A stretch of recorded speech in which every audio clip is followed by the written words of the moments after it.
And welcome to The Gathering Place, a safe space where you can join in with us as we journey in various different topics to bring healing to the body at large, right? And we want to encourage you to share this with your friends and family. Please like on it as well as comment, and we'd like to know your feedback on this podcast and how we can be a better of service to you. Um, I would like to introduce our hosts for this evening. We have Ken Shelton, and we also have Ben Bookie in the house. Uh, just flying solo tonight. Talora is off tonight, but it's so good to have the both of you here. And Ben, why don't you get us cracking tonight into tonight's topic? All right. So we are going to talk about something you might have heard of, but probably haven't. And it's called hyper independence. And, so sometimes, I don't know if you two have ever done this, but, have you ever said, am I too independent? Am I too reliant on myself? And it is a possibility that we are. And so we're going to talk about what that looks like and what we do about that. And, if anybody wants to call themselves out and be like, yeah, that's me, you can do that. But I'm going to explain a little bit about what it is before we get too far. So often what you'll see with people with hyper independence is they don't ever ask for help. They don't need anybody else. They don't need support. But behind the scenes, behind that behavior that we might see is just like this compulsive psychological need to just be completely self-reliant. And they do avoid seeking help or support from others. Now, independence sounds like that's a good thing, right? So what's different, right? And it's matters of degree, right? I mean, there's nothing wrong with being independent, but when it becomes this extreme, where it actually harming relationships, where it's harming you yourself, because you've got increased anxiety, perfectionism, avoiding. You might even avoid like relationships, or your relationships are avoiding you because you're really difficult sometimes to be around because you are so independent. This is when it becomes a problem. And often, not always, but often this is a trauma response. And it can come from abuse or neglect, often neglect, just because I don't want to have to rely on anybody. It's not safe. If I have to rely on people, they will let me down. It could come, though, from other things. Sometimes there's this term parentification, which is a fun word to say. It's on my list of words I like: parentification, catastrophizing. You can write all those down. They're great words just to say. But that is when parents put the role of parent on young children, and so we would say they were parentified. So they learn early on, like, oh, I got to be in charge and I got to be the boss, and so it's all on me. Can't take care, can't have everybody else there. So sometimes then it just a lot of times it's rooted in something. I mean, there's a reason, and it could be even just emotional neglect. Learned this. It could be from even a parent who is hyper independent might raise hyper independent children. That's true. Because guess what? When you're hyper independent, people who are needy, I'll put that in quotes, it's distressing to you. And so you will and who's needier than a kid, right? So other than maybe our dog Gallagher, I don't know. But what do we so so it could be even a generational thing. And often when you see that generational piece of it, it's usually like a source of pride in our family, like how rugged and independent we are. We don't need anybody else. But I would dare say, and hopefully we'll talk about that tonight. It's not biblical, and God calls us to freedom and this sense of independence, but not hyper independence. We're actually told to be dependent in a sense on God. So that's the quick, short version of what hyper independence is. I got 6 pages of notes that I made if you really want me to read through them all, but you probably don't. So. I think sometimes, and I thought that was a great analysis of what hyper independence is from, just the small amount of research. I only have 5.5 pages of notes. So, I mean, technically, I guess mine's 5.5 pages because the last page is only a little over half. Sometimes it masks or looks like somebody who's a control freak. Mm-hmm. They might ask for help, but then they'll do the job. Or while you're doing it, they're telling you every step to take to do the job. Because no, I want it to look like this over here. Just scoot over, I'll do it. If they ask at all. And I will say that not every flaw, if we can call them flaws, or tendency, not every thing that is funky about our personalities has to have an obvious cause. Sometimes we're just wired differently and we do a thing. But in this particular instance, I think that the sources of hyperindependence, what you said, Ben, in describing it is pretty thorough and accurate. If you or someone has been in a traumatic situation, and I think we need to pause there for a second and just remind everybody what we're talking about when we say trauma, because it's been a long time since we've done that. And most people have a tendency to say, well, I don't know what they're talking about. I haven't had any trauma. So Ben, give us a quick nutshell version of what trauma is. I know that's a broad thing there, but you have to jump in. But trauma can be anything that negatively impacts us. And the same event can happen to you and can happen to me. And it could be traumatic to me and not to you. So, there's we all have our own piece of that we have to understand. But it's usually, abuse of some sort, physical, emotional, sexual, or neglect of physical or emotional needs. You can have trauma in relationships, like domestic violence or emotional abuse, or infidelity can cause trauma. So I learned not to trust, which could lead to hyper independence. So you could develop this as an adult.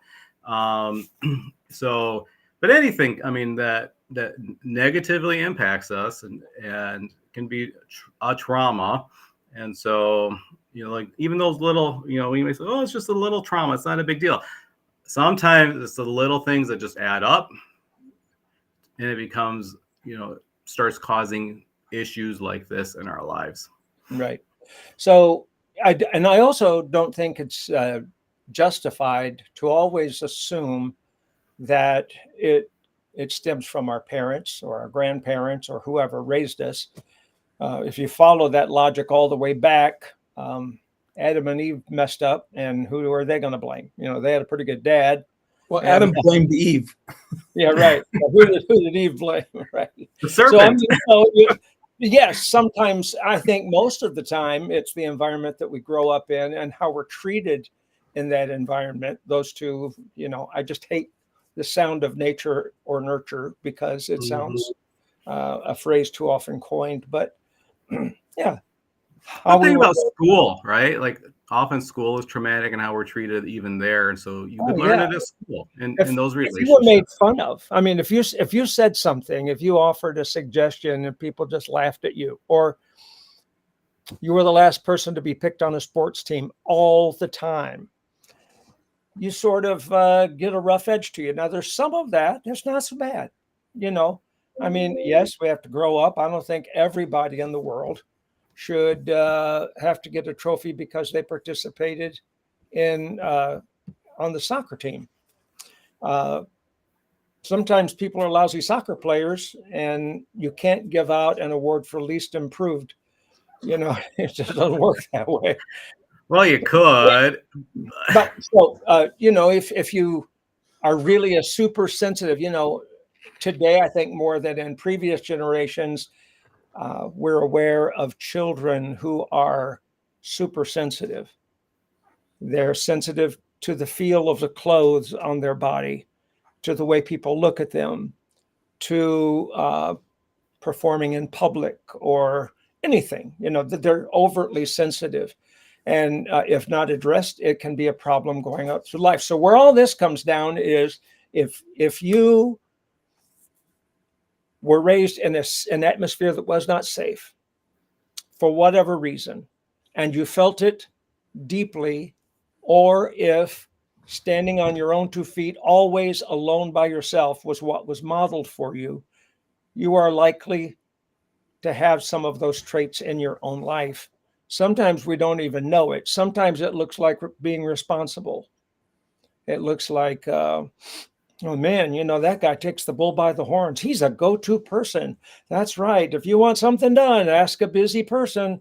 If anything's going to be done right, you got to do it yourself. We have all sorts of ways to applaud that funky behavior and make it sound like it's a really positive thing. Where this came from, it may sound like it's out of the blue if you're a regular watcher of the gathering place, but we've been talking, and last week we talked about a prayer that I prayed online for pastors, and part of that was for pastors who are more often than not left to carry everything by themselves because they're working on an impossible budget on a really short time frame, and people have let them down too many times, and so they're doing it all. And so it can look like a self-sacrificing individual, but that's not always a good thing. So as we were talking about it, I'll be the guy that comes out here and falls on his sword. I saw myself, and I was aware when I was writing that prayer that I was using myself as a source for that. I don't know why. I don't know if it's good or if it's bad, but I generally don't have any problem talking about ways I've goofed up. How else are we going to grow? How else are we going to show anybody what it looks like to fall down and get back up? I pastored the same church that I started in 1979. I pastored it for 38 years.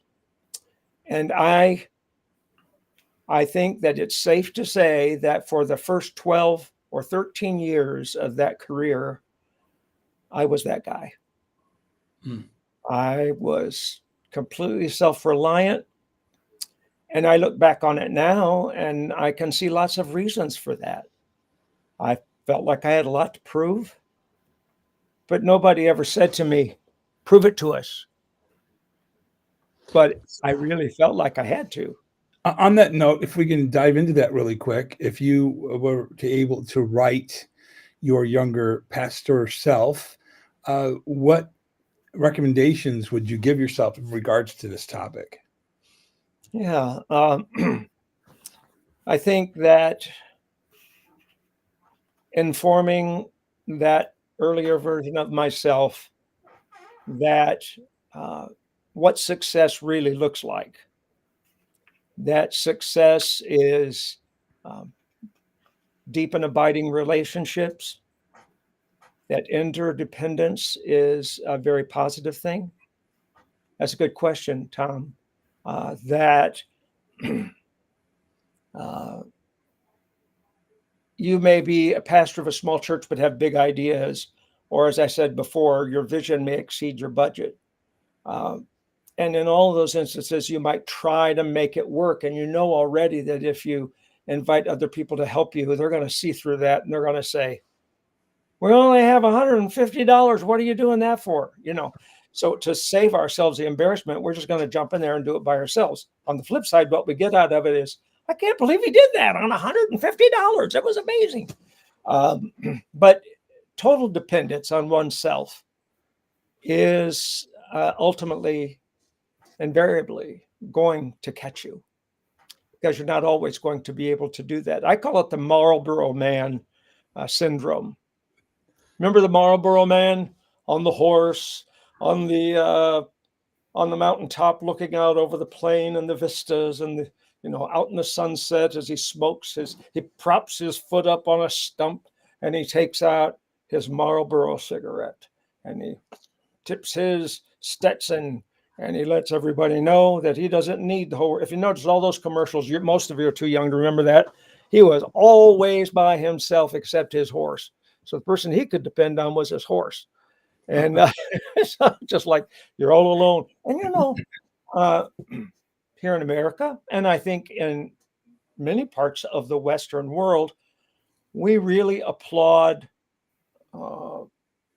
super solo achievement, rugged individualism, I think we call it. My dad worked 2 jobs all the time when I was growing up. Well, I can't say that. When I was really super young, I didn't know that. But, my dad was a foreman at one of the automobile plants, and then he decided for fun he would buy a working apple orchard in his spare time.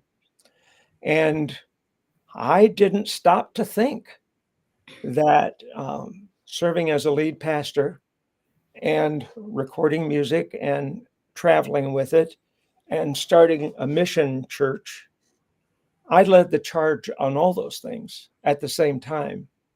And so I see that in my own experience, telling myself, again, what success looks like. And, I wasn't a glory hound.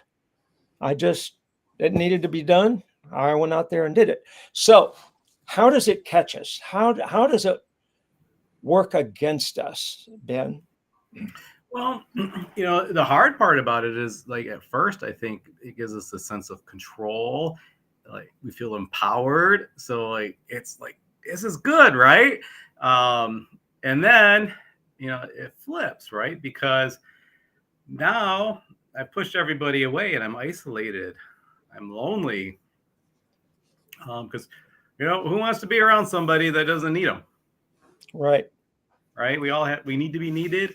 And if we're not, then, well, forget you. I'll just go and hang out with this person over here who does need me and does want me around. So we get this, because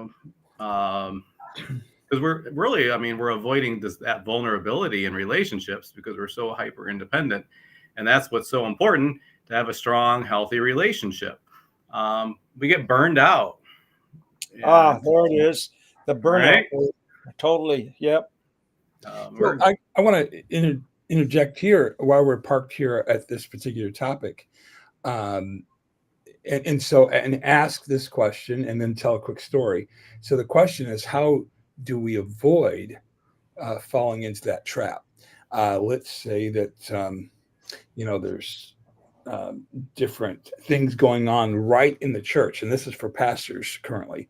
There's things going on right at the church level in regards to youth. Youth need a youth pastor or teacher, and children's need a nursery, and someone to lead the worship, and you need all these different things, and you may not have those people for a certain length of time. So do you put on the super cape and go and do all these things to fill the gap until hopefully someone comes through the door, or you can hire someone, a budget or not? So I state that by saying this: when I was at my dad's church, this is when we were called to leave and go to another church to be on staff. And I was standing on the stage of my dad's church, and I looked over to the right, and I saw a section of the brick wall missing in the spirit. And the Lord spoke to me. Huh? You had a vision? Yes, a vision. Sorry. And so I said, the Lord spoke to me and said, "This is what's going to happen when you leave." And I said, "Well, Lord, why would you want me to leave if that's what's going to happen?" And the Lord spoke to me, "Well, number one, because I told you to." Right? It's always a good reason. Number two is because the people here in the church are going to see that hole and begin to fill it. And so it was hard, but my wife and I, we left and moved on to our next destination. Well, we received phone calls from people who had only taken one brick of all the bricks that were missing out of this brick wall, and just apologized for not helping us, because they were having they had one part, one slice of the pie, if you will, and it was overwhelming to them, and they were blown away that we had all these different parts. And part of it was, this has to be done. We need a youth pastor. We need someone to do music. We need someone to patch the roof. We need someone to clean the bathrooms. We need, and so we get sucked into that thing, and then it becomes our baby. And so how do we avoid, as pastors, not falling into that trap? Do some of these things get cut away? Because we've got to have a children's department. We've got to have good worship. We've got to have, where does it stop? Where the pastor says, you know what? I have to stay in my lane, right? Is there wisdom in that? Because how long do you go doing everything? Because if someone sees you doing it, they're going to say, he's got it. Yep. He does a better job than I would. That's the answer, though, right? Yeah. You're really qualified to do all those things that you were doing. I mean, technology, music ministry, you're a pleasant individual. You can work with people. You can say, come on, let's get this done. Plus, you already know what your dad wants. So, it works out. So, and people will generally let you do as much as you're willing to do. Exactly. But where's that line get drawn, right? So where does the pastor say, I know I can do this? And it's like watching an old lady cross the road, and you can go over there and assist her walking across the road. But should someone else do that, is what I'm saying, because you're already doing all of this. When you started, your job list was this big, job description, and now it's like this. And most of it is because of self-inflicted. Yeah. Right. I think that it's not just pastors or church workers. I think that it's also entrepreneurs. It's administrators of anything from schools to, an accounting firm. Whatever it is. There's some of the issues that we've seen publicly, like Bernie Madoff. What a great name for a guy that made off with all the money, right? I mean, how many jokes can be told? But some of those crash and burn stories, or he's really a crook, but he's, he looks like he's a pleasant money manager, really resulted from the fact that this person was more intelligent in his field than a lot of other people. And somehow he had a good enough pitch to convince individuals. And we tend to lean on our strengths, and we're offering something that not anybody else can do in that moment. So, it's not just pastors, but I'm a pastor. You're a pastor. You're a pastor. Wouldn't you like to be a pastor too? Dr. Pastor. Yes, right. No, Go ahead. Well, I was gonna say, I mean, that thing Tom, like you kept saying, right? We don't, right? And that's where it starts. It doesn't matter if you're a pastor or not. We've got to have that awareness and change our thinking about those things. That we call them cognitive distortions, thinking errors. No, we don't have to have this. It doesn't have to be this way. And that's really hard sometimes to let go of. But, there's nothing spiritual about, being so self-reliant and acting like everything depends on us. I would even challenge people to say it's probably very unspiritual. And because God called you to do something and you were not doing it to your full potential that God called you to have, because you're busy doing all this other stuff. And as you said, right, all those bricks, maybe you're carrying 50 bricks, but there are 50 people out there waiting to take one of those. and you didn't leave room for them. And it's hard, but that's part of that hyper independence, that everything depends on me. Right. Right. Right. Success, the more I work, the more successful I am, and nobody can do it as well as I can. And behind the scenes is quite likely the fear that if I involve other people, they're not only going to let me down, they're going to hurt me. Mm-hmm. They're going to hurt me because I've been hurt by people in the past when I invited them to be part of my life, or because they'll get so close that they'll pick apart, because you hear all these horror stories of pastors who were in church struggles, or in the secular field, one of our elders at the church had a very successful business, he and his wife, that they started, and they hired several people. It was a point of sale business. The little ladies at Costco that hand you the samples, he had the first successful one in the state of Michigan. And they did a great job. And then they hired a guy, and Terry, if you're watching, yes, it's you.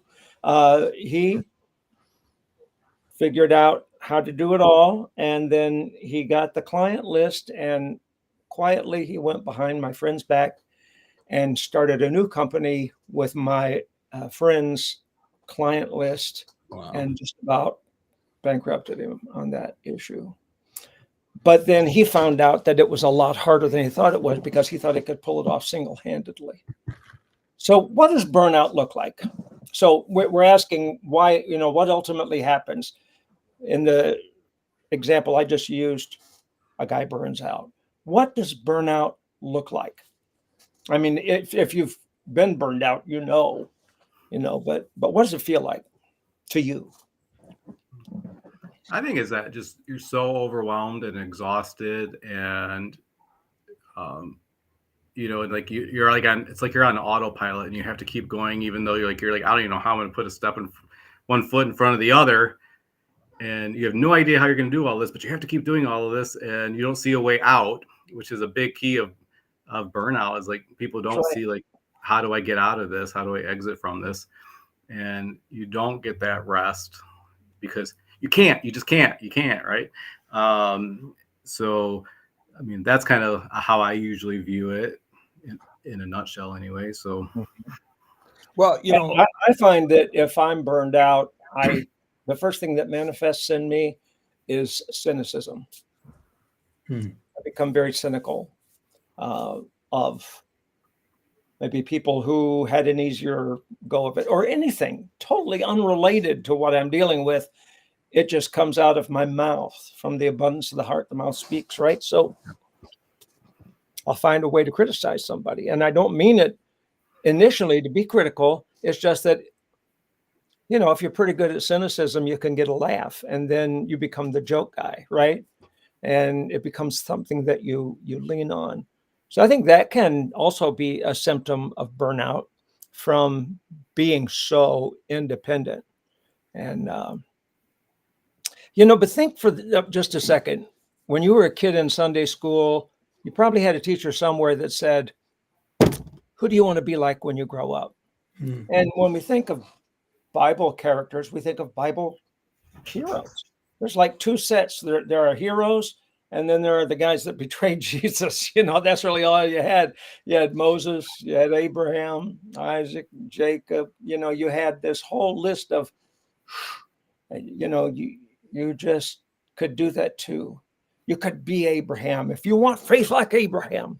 If you want to be David, you can kill a bear and a lion and take 5 stones, one for Goliath and one for each of his 4 brothers, and you could bring them down. We preach as though it's possible, and you can stir up a lot of energy and enthusiasm, and all those are true stories. Of course, Elijah was the guy, bless his heart, that showed us what it really looks like. But because he got so depressed when Jezebel said, "You killed my prophets, I'm coming for you."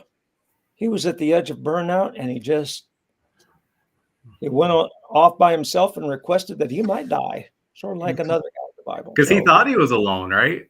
Yeah, he thought he was, but he wasn't. Oh yeah. There were 700 others. Yeah. I'm the only one who stood for you, Lord.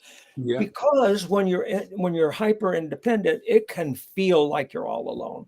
Hmm. But you set yourself up for it. You did that.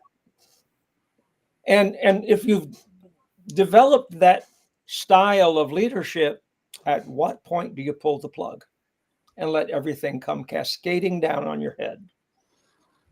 That's what it would feel like, right? Mm-hmm.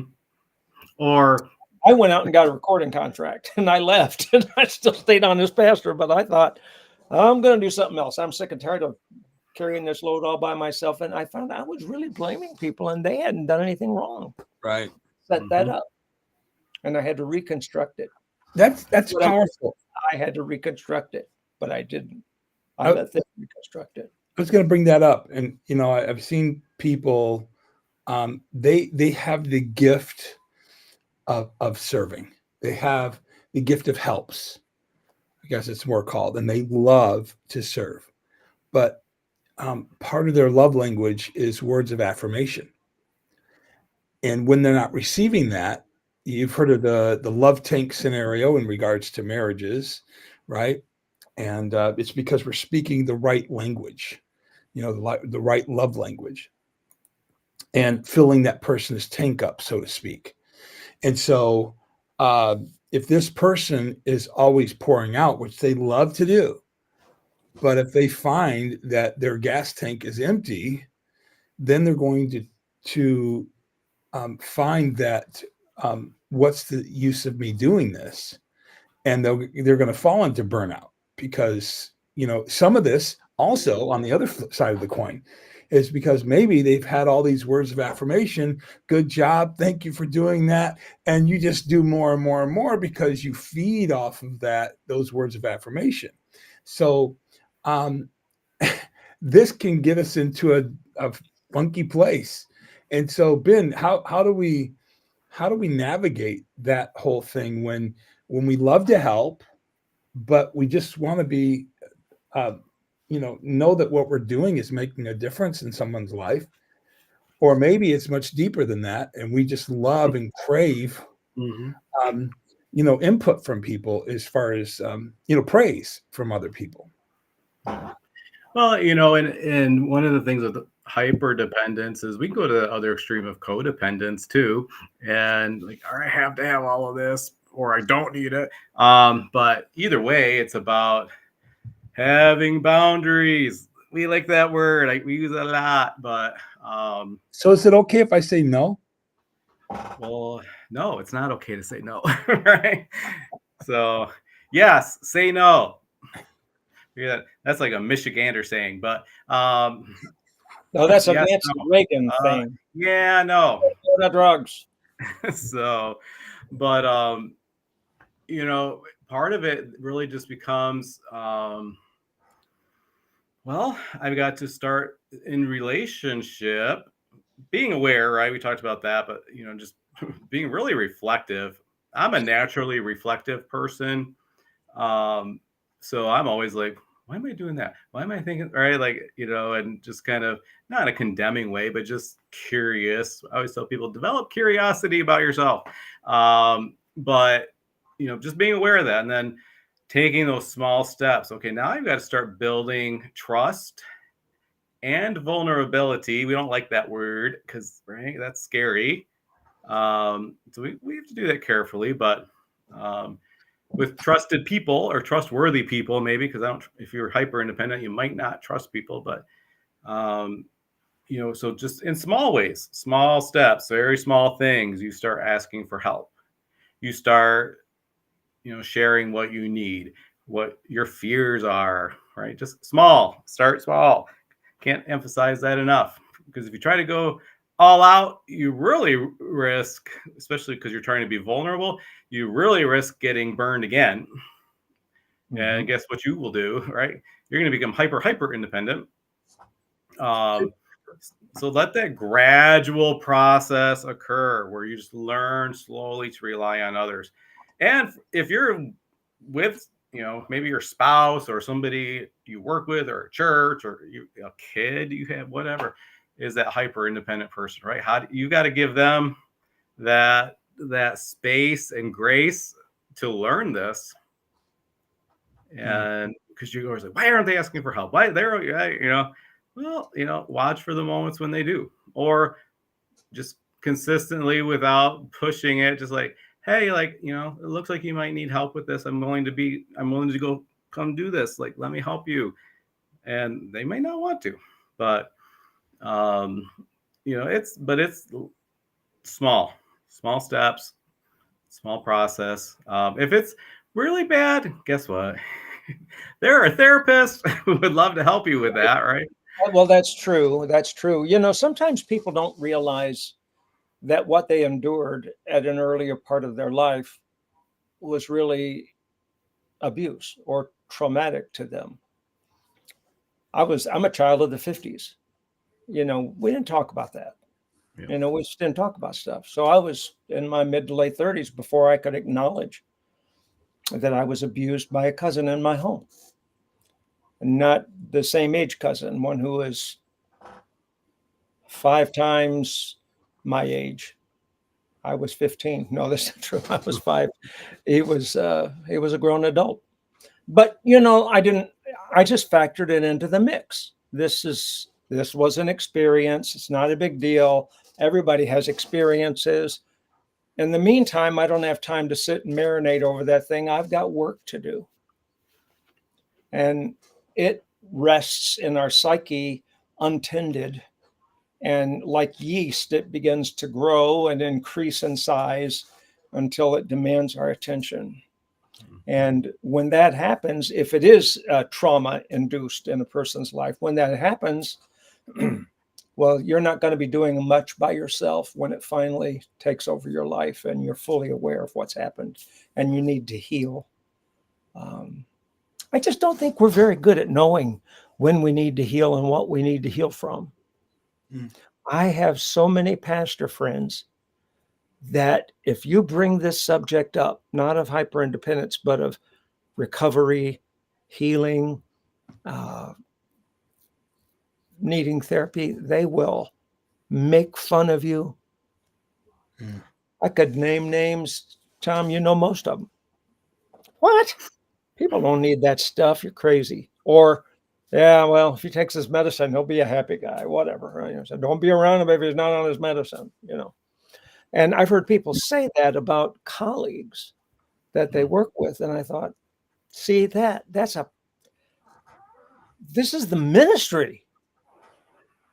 And we're dealing with that stuff. And you'd think we'd be more enlightened than we are. One of the best things and I'm not saying that every pastor should do this. I'm not giving a recommendation, but just think about it. You stand up before your congregation and you say, I think I might have made a mistake. I sort of built this church around myself, or I've taken on too much responsibility. And you have observed, I know you've noticed it. And I think we need to find a way out of this, or we're not going to get any further than we are. But you know what it involves? It involves job descriptions, mission statements, annual goals that don't seem very spiritual to Pentecostal people. But they are the life and soul of it. And I think that organization, small steps, depending on other people, and being contented not to quadruple in size every year as a church, or, what goes up must come down, right? It's nice when a church is on a roll and doing really well. Those times in our 38 years when we were seeing great growth, it was exciting, but it was 2 or 3 times as difficult to manage. But that was a good thing because more people could be involved. Besides hyper independence, what are some other trauma responses that we run into that all of us recognize that we do? We know the fight or flight, right? It's all about survival. Besides that, what are some other trauma responses that we have? Well, I mean, it definitely runs the gamut of things, but I mean, you see difficulty with relationships. I mean, we see it with hyper independence too, but just even apart from that, either too much, like we call it clingy, um, or maybe that codependent sort of behavior. We might see just very reactionary things, sometimes oversized, outsized reactions. So we on the outside might be looking like, why in the world are they like melting down or like throwing a fit, right? It might be a trauma reaction. We could see just even like the physical things, like for yourself. I mean, you're like, all of a sudden your heart's pounding, right? Your pulse is racing, your breathing changes, you just feel that panic, and there's not necessarily a reason for it. It just hit you. That excess rumination and worry about things, like the thoughts are just going about things, and it's difficult to turn it off. You might even see it in things just sometimes just, I can't stay here for very long. So, behaviors we don't necessarily think much about, like job hopping. It might just because you want a new job, right? But it might be because I don't want to get too comfortable here. It reminds me of the Incredible Hulk back in the day with Bill Bixby. He could only stay in one place for so long, then he had to move on to the next place. Mm-hmm. For sake of not getting people to know him more, I guess, but also the potential problems that could arise from that too. But I want you to share more if you've got more on that. But I also wanted to tackle in this episode is how do we look for that in those we manage, those we pastor? How do we look for that, and what kind of things can we do, proactive steps to help them in their walk and their journey, without coming off being offensive, maybe by even suggesting such a thing, that they are hyper independent or something of that nature. I mean, how do we handle that with our employees or our staff?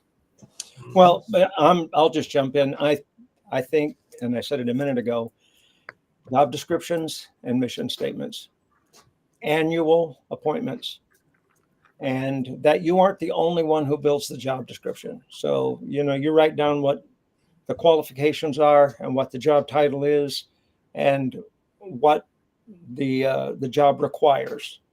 And then you give it to that person and say, we're thinking of you in this position. Never make it just you. We are thinking of you. Would you like to talk about that? And they're probably going to say, yeah, because you've pretty much thought it through already. And then you say, well, this is what it looks like. But what I'd like for you to do, if you're open to it, is feel free to mark that up. Make some boundaries in there for yourself. I didn't always do it right, but after I realized what was going on, I fixed it. And that became, man, I put together a policy manual that made my staff sick because I had to read that thing. It was so thick, but I made them do it with me. I said, come on, we all have to chime in from A to Z. But the job descriptions were for a year. You're only asked to do this for a year. And in 9 months, we'll sit down again and we'll talk about, are you having fun? Because God gave you a set of interests and a calling that match each other. Mm-hmm. Because he's smart enough to know that if you like it, you'll do a better job at it.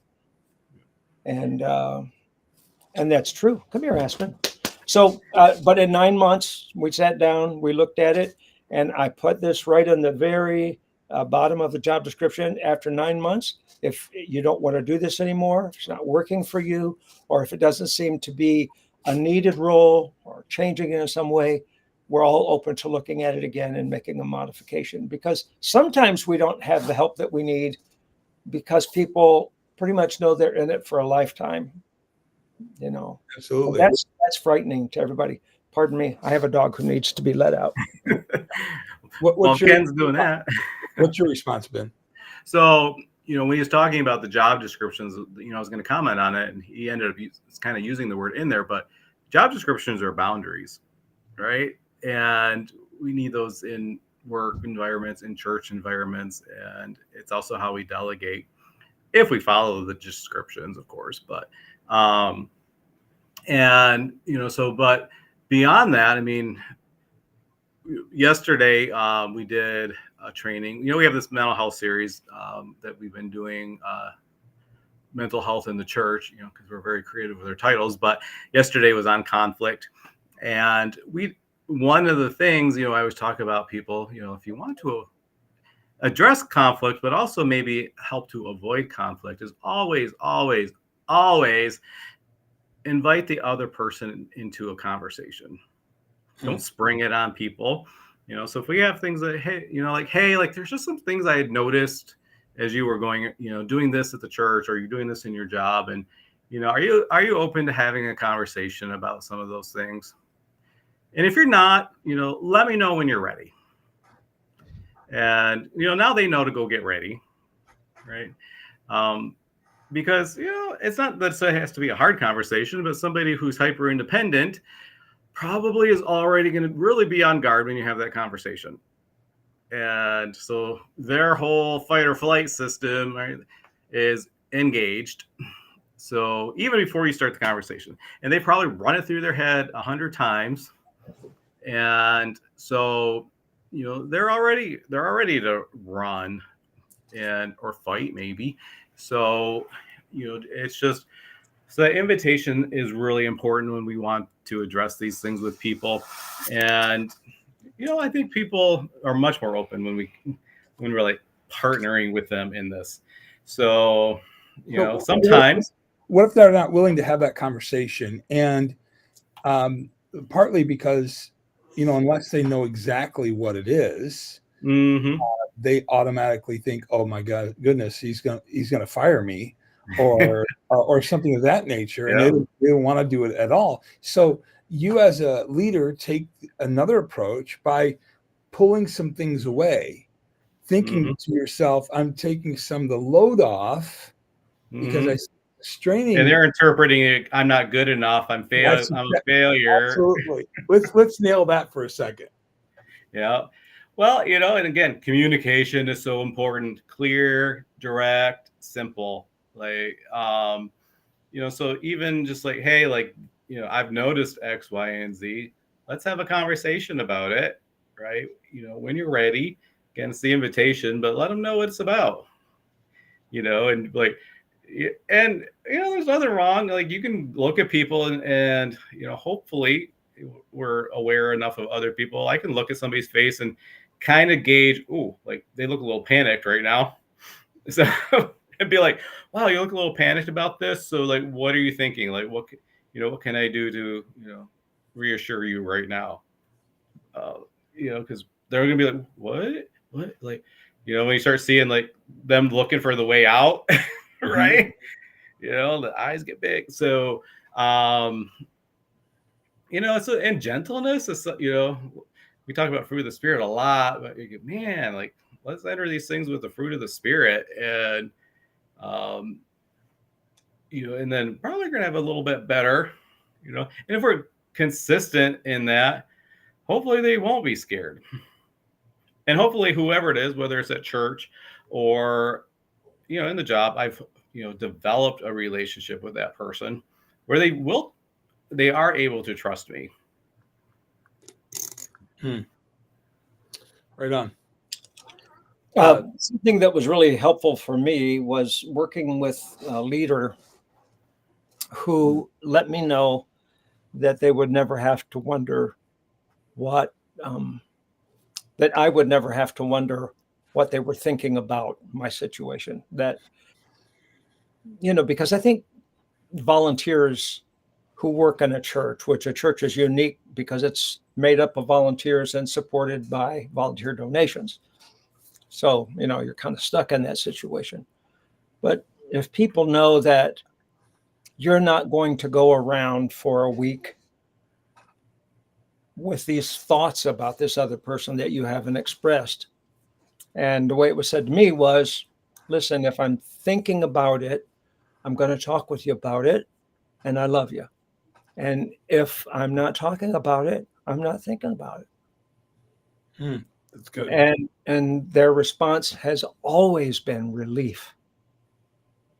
Okay, I lied. Nobody did that to me. I made that up myself. I do that in my ministry. I try to tell people I was just trying to, not seem like I did a thing. But the truth is, I found out that so much of the time, you don't know if you're satisfying your leader or not. You don't know if you've done the job because they didn't give you a job description. You don't really even know if you accomplished it. And then when they're in the mood to change things up, they change things up and you don't even know why. And that is a very dysfunctional way to live your life, because you're always guessing, what does it take to satisfy this person? Because you genuinely like them. Mm-hmm. That's why you're participating with them in ministry or work or whatever it is, but it's terribly dysfunctional. Yeah. And, I'll give people a challenge on that too, because most of us want affirmation, right? I mean, we do. We really do, right? I'm the weirdo who really doesn't. And it's not because I'm hyper independent, but because I'm very self-reflective. I already know if I did a good job or not. I already know what I want to do. I already know what God's called me to do. Typically, doesn't mean I'm always doing it. That's a whole other issue. But so sometimes it is like, for our own peace, well, let's be self-reflective about it and really enter to that with God before we get that affirmation from others. And am I doing what God has called me to do? Right. Because ultimately, hi, Pastor Steve, if you're watching, I don't care what Pastor Steve has to say about it. If I'm doing what God called me to do. I mean, of course I do, but I also don't, right?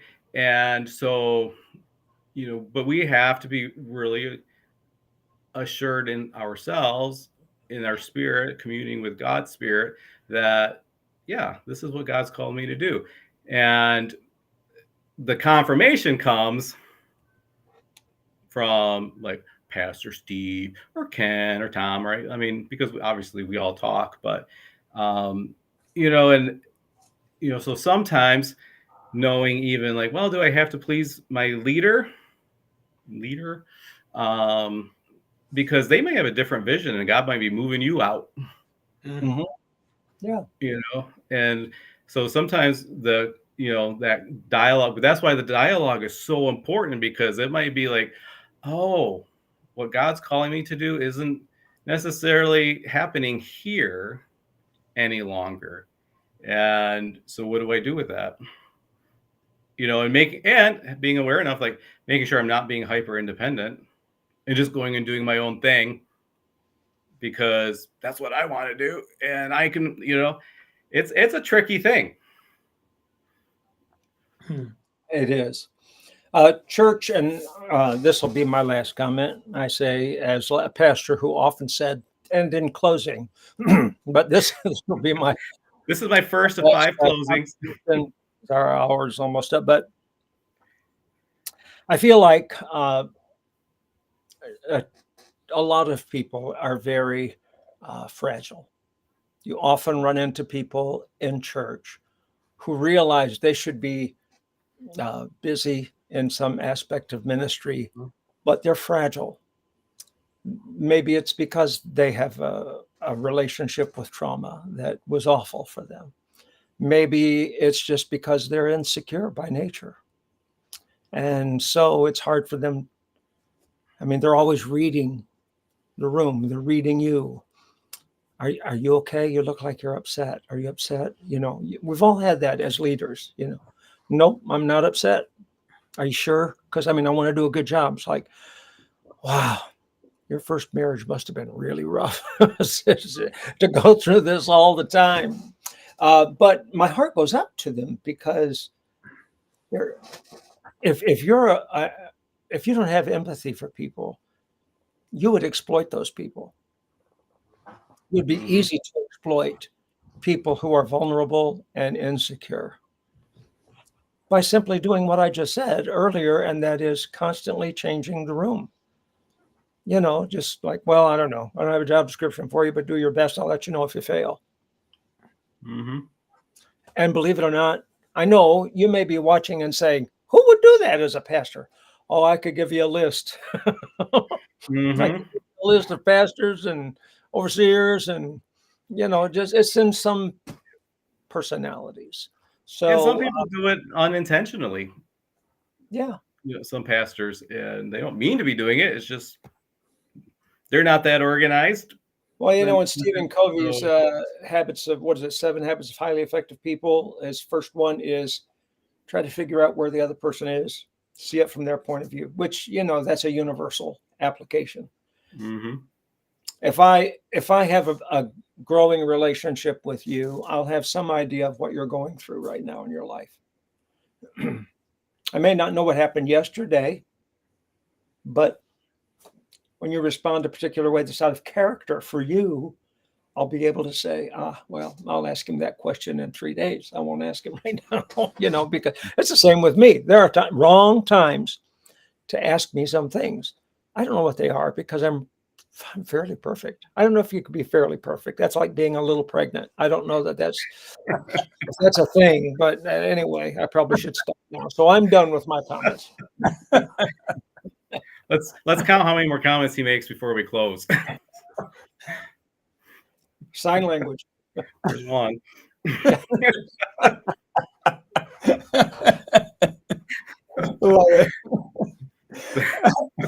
Well, on that note, anything else, Ben?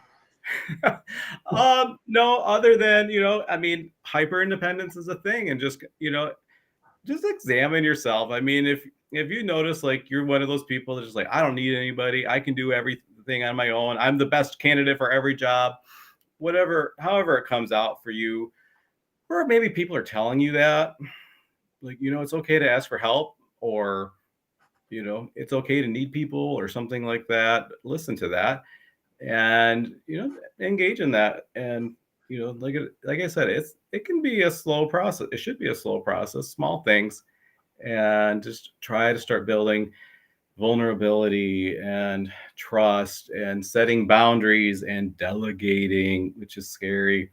But if it's too much, enlist some help. Whether it could be a therapist. I know some great life coaches. We'll have one on sometime. I don't remember the date. But there's great people who will help you with that, and and use those sources, and then see what comes up. Awesome. So I would suggest a couple of things. One is, if you find that you are that person, don't pull the rug out from under yourself all at once, but I would begin to work on delegating, start with one section at a time, and go from there. One of the other things I want to bring up, and maybe this can be a topic for another session that we talk about, is that of taking sabbaticals. Some pastors have not, or some business owners have not been on a vacation because they're so steeped into the thing that they're doing. And some can't even leave for a week because the whole thing will fall apart. And so maybe we should discuss that. I know of a ministry that specializes in that. In fact, I just received an email just recently that they wrote a book in regards to that and how important it is to take sabbaticals, or, just vacations, or just breaks away from the thing that we're always doing. And so Maybe that can be a topic for another day, but the point is as we wrap up, I think it's important that we take a moment to think about our circumstance. What are we in? Do we find ourselves wearing too many hats in our organization? And maybe it's time that we delegate some of those things. Pray for the Lord to send laborers who are willing to come alongside of you to help you along your journey, and be willing to see them through, encourage them along the way as they do it, because it may not be perfect like you do it, but you've got to start somewhere and grow that person up in that area as we move along. So I think that's some good tips for us. Can I get a witness with thumbs up? I'll thumbs up too. Says, I'm verbally I just blanked on what the word I want is. Connecting with Ken. It's not the word I want, but I just wanted to protect Ken. That's why I asked for two thumbs up. Hey, it's easy for me to break my own rule. I don't know. Yeah. No there. Well, I think we've dotted every T and crossed every I for this particular session. So thank you, everybody, for joining us today. I'd like to say a prayer for everyone as we wrap up today. If you find yourself in that position, take time to think about that and how you can begin to remove yourself from that place. If you need help, Ben and Talora have a successful ministry. Ben, why don't you tell people how to connect with you? Yeah, go right to our website, quiescounseling.com, QUIES counseling.com. Everything's on there. You can even message us right from the website.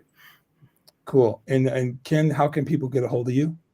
Messenger right here on Facebook, or KenSheltonInfo@gmail.com. Great. And you can reach me at Pastor Tom Ray, REA, at gmail.com. Let's say a prayer. Heavenly Father, I just lift up every person in the sound of my voice. Lord, those people that are just in the thick of it all, God, and feel, Lord, that they're doing your ministry, but they've taken on a load that's too heavy for them to bear. Lord, I pray, God, that you will give them your peace and your grace, Lord, even in this moment, but give them wisdom, Lord, on how to begin to delegate and to see the body of Christ fitly joined together, Lord, that each part, Lord, plays a part in the body of Christ. And I thank you, God, for these gentlemen in this room, dear Father, and Talora, who's a part of this, dear God, that you'll bless them and all the things that they put their hands to. And Kevin. In Kevin, in Jesus' name, amen. I broke my rule again. We're used to that. God bless you guys.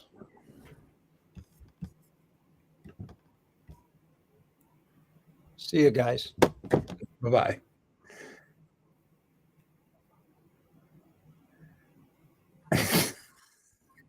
He left and we're still alive.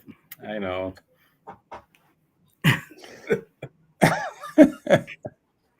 Oh, Ken. Well, I'm messaging.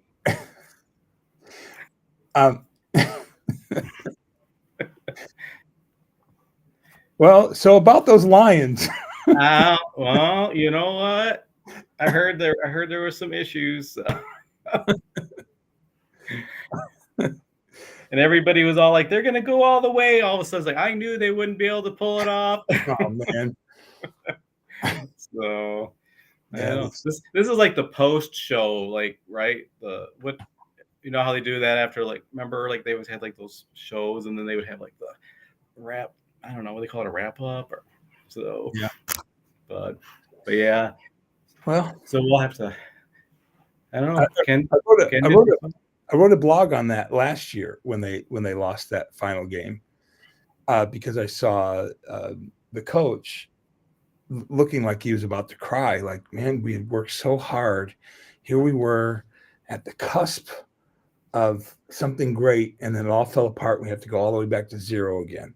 And so I wrote this blog based on that, but I also included folks who are dealing with who lost their job, who have to start over, who are those Mhm. even in California right now that lost their homes and everything due to the fires. Yeah. Or a divorce happens, or any number of things that just takes us back to zero again, and we have to start over. That was a pretty powerful thought that God gave me in regards to that, and how we can begin again and begin afresh and anew. And yeah, it won't be easy, but Yeah. the sun is going to shine again tomorrow, and that is without a doubt. So Definitely. anyway, maybe at this point we should just both leave, and that it will end on We'll its just own. leave, and maybe I know I'm watching this on Facebook. See, got what's going on right there. So we'll So- see what happens. Maybe everybody have a blank screen, but everybody can watch the blank screen. So, Sounds good. All right. right, Well, see if ya. you're still watching, thank you for watching. God bless.